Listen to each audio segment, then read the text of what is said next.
Hello, everyone, and welcome. I'm Barry Rogers, features editor at Grazia India. And thank you for joining us for Femina into Grazia's virtual beauty carnival. Today, we have one of Bollywood's most thoughtful actors, Tapsi Pannu, and one of my personal favorites. Welcome, Tapsi. Thank you. Thank you for joining us. Thank you so much, Barry. That's very sweet of you. Thank you. Thank you.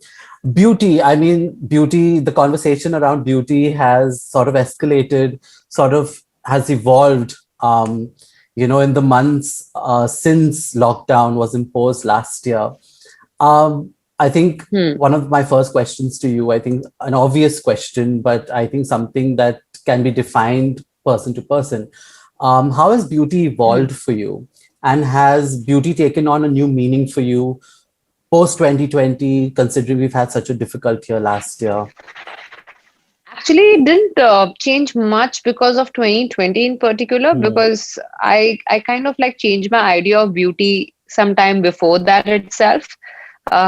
It took me a little while, like any other girl who would go through the process of not liking anything about her, or how she looks, because she just sees so many Hmm. others who she thinks are more beautiful than her. I went Yes. through that process as well, be it Hmm. looking at my facial features, thinking this is not good, that is not good, what do I do about it, getting a little embarrassed and awkward about it, to my hair texture, which wasn't the most common texture around. Yes. And I went ahead and tried to straighten my hair twice permanently, ended up Hmm. spoiling it for like good enough time for me to like realize that this is not how I'm going to make it better. Hmm. So I've gone through that process of making mistakes, of being not okay in my skin and finding myself not beautiful, to now where if someone asks me how are you, I reply saying I'm beautiful, which which Anubhav sir picked up from how I respond, and he put that thing in Thappad as my character's response. Yes. When someone asks her kaisi hai, yeah, how are you, I say I'm beautiful. So I started doing, I generally end up saying that. But I genuinely mean that, when talk about Hmm. beauty, I think everyone should realize that they are the most beautiful version of Hmm. themselves, because there can be no one better at being who they are. Hmm. They can't be anyone better than you Yes. in being who you are, right? So comparing yourself to someone else where beauty standard is concerned is just ethically wrong to your own, for your own self. Hmm. Once you realize that you've been made this way for a certain reason, Yes. and that's what is unique about you, Hmm. and even if it's your difference or your awkward feature, or something that you really Hmm. don't find perfect, it is that identity mark of yours which sets you apart from others. Hmm. So I kind of like transitioned from hating few things about myself to making them as my unique identity, Hmm. and embracing it. And that is what made me understand what genuinely being beautiful means. So now I feel beautiful in my skin, and that's been there since past few years. And lockdown thankfully didn't play much role in understanding that. Thankfully I Hmm. understood it before than the lockdown. But I hope everyone realizes, everyone realizes this at some point in their lives, will make a very peaceful life for themselves. Absolutely. And I think it has so much to do with an attitudinal change and a mindset shift, and sort of distancing yourself from what social media dictates. Because I Yeah. think this current generation uh, is so taken into the whole social media fad of what beauty should be, and considering there's this debate surrounding filters and everything else. What would be your advice, your personal advice, considering you've been so vocal about beauty and about embracing your natural curls? What would you say to Hmm. this generation who's so taken into the whole social media fad of beauty? In somewhere just revolving around what I just mentioned to Hmm. you, that if you find yourself beautiful, Hmm. that feeling is Hmm. contagious. So Yes. people are going to find you beautiful only when you find yourself beautiful. Mm. If you find something awkward about yourself, you're going to transfer that energy in other people, and they're going to find something awkward in you. So you can, obviously, social media has set some crazy benchmarks of beauty. Mm. But I don't think everyone is oblivious of the fact that Yeah. there are certain filters, or certain angles, or there are some Mm. 500 pictures taken before one picture is posted, and that also is tweaked to a large Yes. extent. I think everybody's aware of those hacks. Mm. Or if you're not, then I hope you get to know that soon, because that will get snap you out of that dreamy world that social media creates for you. Yes. It makes for wonderful reference images for different kind of research work, Mm. but it's got not much to do with reality. So I tend to tell everyone, like, if you look at my social media page, most of the pictures there are not those airbrushed, fancy, glamorized pictures. Which in the beginning of my career, a lot of people used to tell me, "Why don't you put up some really, Mm. like really fancy or a glamorous picture of yours?" Yeah. And like how other actresses do, some posed, some like Yes. really like well posed picture. And I was like, well, that is the job of the magazine, or Mm. whatever photo shoot I do for. My social media is reflective of my state of mind, or Yes. what I am thinking of currently, and it needs to come across like that. So most of my pictures on my social media are those beautiful moments Mm. that are captured in pictures, where I'm not looking the perfect looker as such, but Mm. that moment is so beautiful that you don't really go to how my skin, my face, my whatever is looking, Mm. because this new moment itself is so beautiful. So Yes. that gets me the likes, not that Mm. how beautiful I am looking. That moment gets me the likes. So I think Mm. that's how I use my social Mm. media, which I hope others also do that. Great. And I'm glad, and I think we're collectively as a body of creatives. I think we've noticed that there's been a conscious effort to highlight women with with darker skin, with Hmm. curlier hair, with bigger bodies. Hmm. But do you Hmm. think there's more we can do in terms of representation? Well, we have just started, Mm. so there is a long way to go, and it needs to the spectrum needs to go a little wider. There are Mm. fewer people doing that right Mm. now. If you look at the larger spectrum, people are still stuck into the color, the Mm. fairer color, the straighter, longer hair, to a certain body size. All these things at a mass level are Mm. still yet to change. Mm. But I always look at the glass half full than half empty, because there Mm. are people who are now waking up to the fact that it is okay to be a different Yes. to look a different way.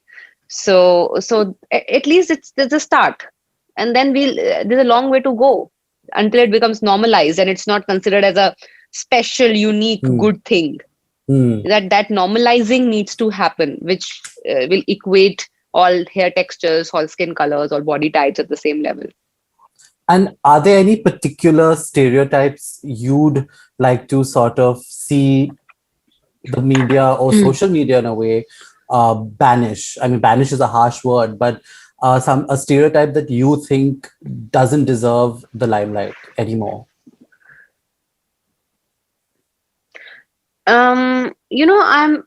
I just find all this banning or banishing and boycotting a very hard term Hmm. sometimes. um Say example, if someone is fair and thin and has got like straight Hmm. hair naturally, Hmm. and that person loves this look and they have gotten it naturally and they want to Hmm. flaunt it, there's nothing wrong in it. Hmm. Wrong comes in when you don't, or you put down someone who doesn't look like you, or doesn't Hmm. approve, or doesn't live up to your beauty standards. Hmm. If you're trying to put that person down, is that's wrong. Yes. It's not wrong to celebrate what you have. Hmm. So that ways I wouldn't want to banish or ban anyone who would want to post something because they like that thing. Hmm. And as you mentioned earlier, I think your Instagram is your personal account. And do you consciously try to sort of set a certain narrative that, you know what, you don't need to put up airbrush pictures, you can celebrate who you are naturally? And do you think a lot more people of influence, and I'm not only bringing in celebrities here, but people of influence, do you think we need to consciously now say, you know what, we need to also use our social media to set a narrative that's beauty positive? So again, here, I find it very wrong to dictate people what to do or what not Okay. to do. Mm. It's kind of a very extremist attitude to tell people you should not be doing this, or this is wrong and you should just stop doing this. Mm. What I can do is to evoke, or at least to show the other side which they are kind of oblivious of, or to give a different narrative a chance to come in the limelight, so that they think that this also might be good, which probably was not something that they were following. I can just be that, plant that idea through my social media influence. But you can be that change maker in a way, who puts in that idea, because to bring about a change, it's everybody's individual conscience that needs to play the role. But you can only be that instigator. So I would want to be that instigator, but not a dictator who would tell people not to do something or to do something. Okay. And now currently with the banning, not the banning, but people are sort of taking a backseat when it comes to applying so many filters to their pictures and stuff like that. Do you think filters in general need to be scrapped? I think someone asked me that. Do you think filters in general? And I really didn't have anything to say, but do you have a take on this? That's what I said. By banning filters, you really think you'll change the mindset of people and they make them feel more beautiful about themselves just because they don't have access to filter? When back in the day, when there were no filters, do you think everyone found themselves beautiful, and there was no like these kind of hard beauty benchmarks that people had back then? Well, they were really hard beauty benchmarks, just that they were not out there in open on social media, but it was still there. The dark was considered still ugly for some reason back then, when that social media filter generation was not there. So I don't think by taking away a certain thing from the current generation, by removing filters or removing this and banning that, is actually going to change their mindset. It's not. It has to be from within yourselves. Taking away is more like, again, it's a more dictatorship attitude, and not really by taking away something or by forcing them to do something, you are instilling some kind of fear in people, and you cannot really have a genuine change out of fear. It will be very temporary. And is there a beauty lesson you've picked up from the older generation, say from your mom, something that she said that stuck with you? Just eat homemade food. I used to be this lover of French fries. I still am. And that noodle loving generation, and that all that, having all kind of trash from outside and just waiting for that one opportunity to go out and eat. And I remember my parents didn't give me pocket money while I was growing up, so that I don't have money to spend outside on these things. Didn't used to give me money for that fountain Pepsi also that I used to get from the canteen. So all that, depriving me of all that, and I used to get really angry back then. But now I realize, it is for something good. And I don't know if we all learn from making mistakes, and that's the best way to learn, actually, because then you really know why not to do what not to do. So that is one tip that I'm really glad that I do now. I follow now. Eat some good homemade food. Great. Taapsee, this is the end of our chat here. Thank you so much again for joining us. And my pleasure. Thank you. Thank you everyone for tuning in to this chat at the Virtual Beauty Carnival.